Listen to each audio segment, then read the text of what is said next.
नमस्कार. आपण कित्येकदा ऐकलं असेल, ध्येय ठरवा म्हणजे मार्ग आपोआप सापडतील. हे खरं असेल का? होय, हे अगदी खरं आहे. आणि याच्याबद्दलची कित्येक उदाहरणं आहेत जगामध्ये. ज्यांच्या समोर ध्येय होतं त्यांना मार्ग हे आपोआप मिळत गेले. त्यापैकीच एक उदाहरण झारखंड मधील रणजित याचं. आदिवासी कुटुंबामध्ये जन्माला आलेला हा मुलगा. त्याच्या घरी ना टीव्ही ना मोबाईल, पुरेसे पैसेही नसायचे. याच्याजवळ होतं ध्येय.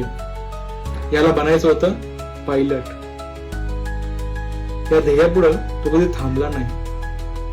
या ध्येयापुढं या गोष्टी कधी अडचणी बनल्या नाहीत. त्यानं त्याच्यातून मार्ग शोधले. तो दिवसभर शाळा शिकायचा, संध्याकाळी परत आल्यानंतर लोकांची कामं करायचा, मोलमजुरी करायचा. त्याच्यातून जे काही पैसे मिळतील त्याच्यातून तो आपला उदरनिर्वाह चालवायचा. त्याचबरोबर शाळेचा खर्च देखील बघायचा. ज्या वेळेला त्याच्याकडे पुस्तकं नसायची त्यावेळेला तो वाचनालय शोधायचा. त्याच्यातून जी पुस्तकं मिळतील त्याच्यातून अभ्यास करायचा, त्याच्यातून मार्गदर्शन घ्यायचं.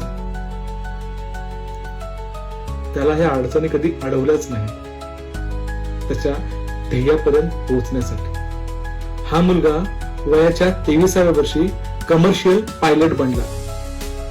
पहा, ज्याच्या समोर ध्येय आहे त्याच्या समोर अडचणी ह्या कधीही अडथळा ठरत नाहीत, त्या मार्ग दाखवतात.